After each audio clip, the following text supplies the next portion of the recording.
आशा करता हूँ आप सब बहुत अच्छे होंगे। मेरा नाम है सिद्धांत अग्निहोत्री। स्टडी ग्लोस पे आपका बहुत बहुत स्वागत है। दोस्तों, जो नोआर गिलोन हैं, जो भारत में एम्बेसडर हैं इजराइल के, उन्होंने कुछ इंपॉर्टेंट बातें बताई हैं और हम इस पे डिस्कस करने वाले हैं। ठीक है, तो सबसे पहले तो दोस्तों, हमारा जो एनसीईआरटी का कोर्स है, कल तक हमने सेल शुरू की है। साल की सबसे बड़ी सेल, इस पर 30% ऑफ है। आपको पता है NCERT geography, history, economy, polity मैंने पढ़ाई है, स्मार्ट बोर्ड पे पढ़ाई है, ज़बरदस्त पढ़ाई है, मज़ा आ जाएगी। कभी भी हिस्ट्री ज्योग्राफी नहीं भूलोगे। तो फटाक से कोर्स को अवेल करें। कोई भी एग्जाम की तैयारी कर रहे हो, आपको बहुत ज़्यादा फायदा होगा। तो नोआर गिलोन से कुछ सवाल पूछे गए हैं यहाँ पे। ठीक है, ये आपको पता ही है। अभी लेटेस्ट डेवलपमेंट तो यही कि रफा क्रॉसिंग खोल दी गई है और फाइनली जाना शुरू कर दिया। जो एड है, बेसिकली यहाँ लोगों को नहीं बट एड को जाना शुरू कर दिया है, जो मदद है। तो सबसे पहले तो मैं आपसे यहाँ पे बात करूंगा।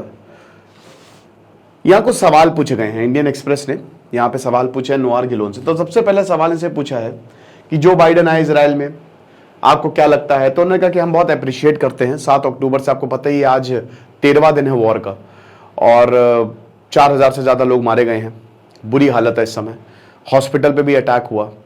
हॉस्पिटल पे अटैक बोला हमास ने किया और इसके सबूत भी दिया अमेरिका ने या बाकी सब ने। तो यहाँ पे बोला कि हम बहुत ज़्यादा खुश हैं कि अमेरिका और वेस्ट हमको सपोर्ट कर रहा है। ऋषि सुनाक भी अभी जाने वाले हैं इसराइल 2 दिन के विजिट के लिए। So we are quite happy. और इस मुश्किल में समय पे सबको मदद करनी चाहिए। हम अभी भी चिंतित हैं। 200 से ज़्यादा जो होस्टेजेस हैं वो अभी भी छूटे नहीं है। लेकिन दोस्तों, कल मैं एक जर्नलिस्ट का इंटरव्यू सुन रहा था, वो इसराइल होके आए हैं, मतलब वॉर सीन से होके आए हैं। उन्होंने कहा कि बहुत लोगों को तो मार दिया होगा हमास ने, छोड़ा नहीं होगा ये। ठीक है, अगला सवाल जो पूछा कि इजराइल जो है वो अटैक भयानक हुआ है। ठीक है, कोलेट्रल डैमेज हुआ है, सिविलियंस भी मारे जा रहे हैं, हॉस्पिटल में ब्लास्ट हुआ है, कौन इसके पीछे है?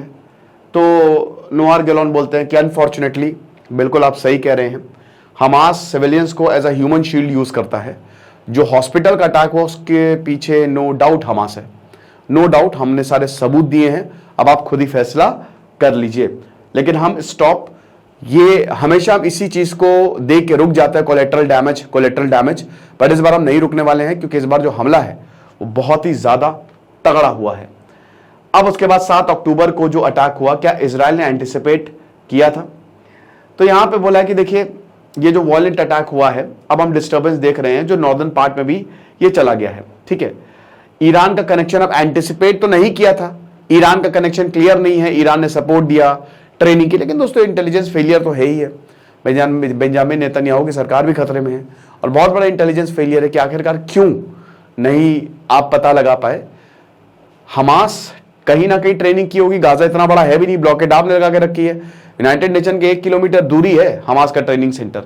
ठीक है, अब उसके बाद यहां पे सबसे आखिरी में जो सबसे इंपॉर्टेंट सवाल पूछा कि भारत से आपकी क्या एक्सपेक्टेशन है इस सिचुएशन में। तब देखिए नोआर गिलोन क्या लिखते हैं कि देखिए, प्रधानमंत्री नरेंद्र मोदी ने पहला जो रिएक्शन दिया, मुझसे बहुत खुश हैं कि हम इजराइल को सॉलिडारिटी से के साथ खड़े हुए हैं, हम इजराइल के साथ पूरी तरीके से खड़े हुए हैं। ये जो हमला हुआ है, ये इसका हम बहुत बहुत आभारी हैं, नेताओं ने भी, सब ने। अब यहां पे एक और चीज उन्होंने बोली कि देखिए 200 बंदी, देखिए अभी भारतीय हैं वहां पे नहीं है। ऐसा बोला जा रहा है कि 6 भारतीय थे, 2 की मौत हो गई, 4 लापता हैं। लेकिन 241 देशों के होस्टेजेस हैं, ये बिल्कुल कंफर्म्ड है। तो 200 जो होस्टेजेस हैं, अगर भारत हमारी कोई हेल्प करना चाह रहा है तो इट विल बी वेलकम्ड। ठीक है, हम उसका बहुत अच्छे तरीके से स्वागत करेंगे। तो भारत अगर हमको मदद दे रहा है, ठीक है।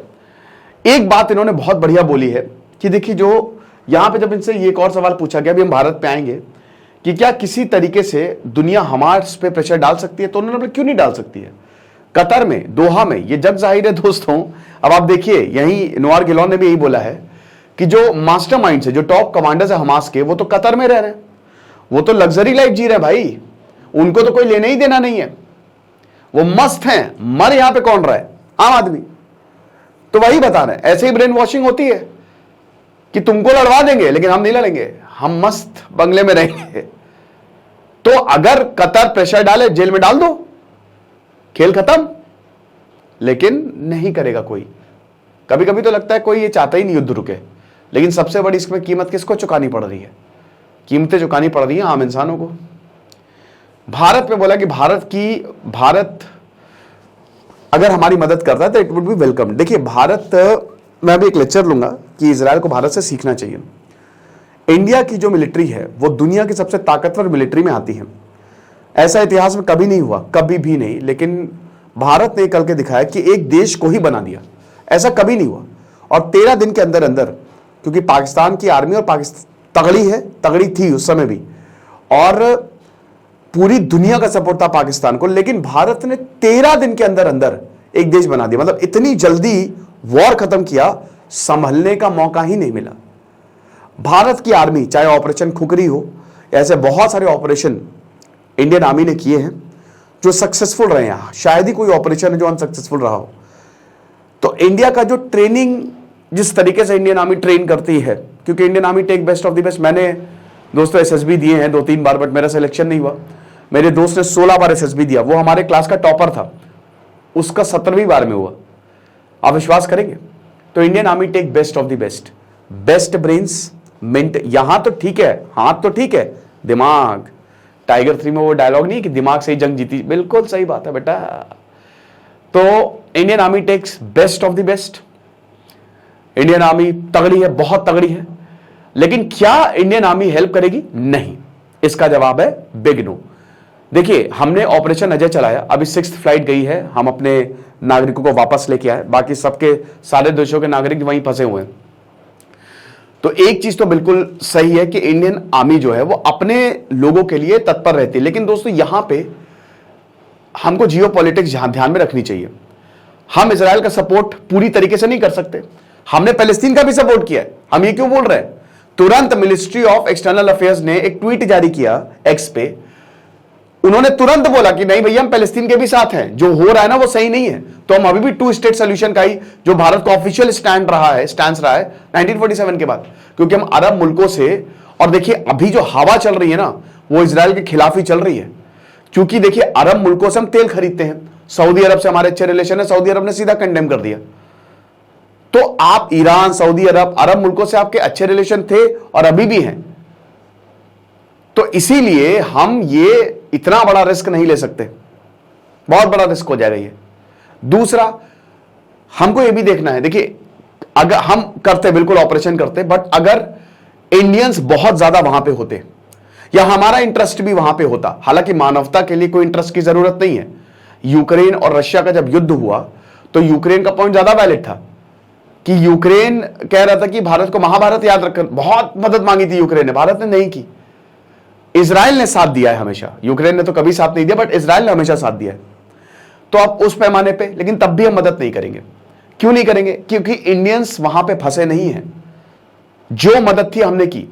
तीसरा and the most important thing, जैसे नेपाल है, अगर नेपाल पे कुछ खतरा होगा तो भारतीय आर्मी सबसे पहले वहां पे पहुंचेगी। भूटान है, ठीक है।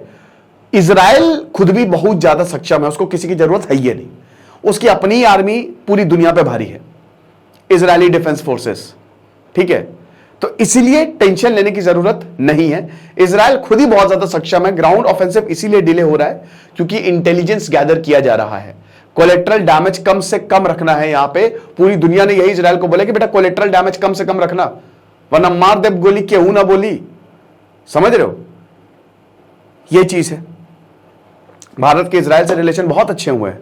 हमने बहुत सारे डिफेंस में, टेक्नोलॉजी में, एग्रीकल्चर में ढेरों पैक्ट साइन किए हैं, लेकिन इस मसले पे भारत मदद नहीं करेगा, ठीक है। हमने कोई एग्रीमेंट भी इस तरीके का साइन नहीं किया और इजराइल को ऐसा मदद जरूरत भी नहीं है। वो अकेले ही बैंड बजा देगा पूरी दुनिया की। या इस समय हम गाजा तो गया, वो तो सबको ही पता है, ठीक है। लेकिन अब वही है कि वो बस गाजा इन द सेंस कि हमास, लोग तो फंसे हुए हैं 23 लाख। अब देखिए ये भी भाई, आपको लोगों को वक्त देना है, लोगों के लिए कुछ सुरक्षा करिए, क्योंकि वहां बच्चे मारे जा रहे हैं, 2/3 तो बच्चे हैं। इजराइल की तरफ से भी लोग मरे हैं, बहुत ज्यादा लोग मरे हैं। तो मुश्किल है इस समय। तो ये एक लेक्चर था, आई होप आपको समझ में आया होगा। इंटरव्यू था ये, बेसिकली इंडियन एक्सप्रेस में छपा था, मैंने सोचा ये भी लेक्चर कवर कर दूं। कुछ लोगों को ये भी होगा ना, कुछ लोग दादा हम लड़ना चाहते हैं इजराइल की तरफ से, नहीं लेगा, टेंशन ना लो। हाँ, हालांकि अभी मैंने 2-3 दिन पहले लेक्चर लिया था कि इंडियंस जो है वो इजराइल की तरफ से लड़ रहे हैं, वो आप लेक्चर जरूर देखिएगा, उसमें क्या मामला है। तो NCERT 30 आप यूज करें, सबसे बड़ी सेल 30% ऑफ मिलेगा। Thank you so much.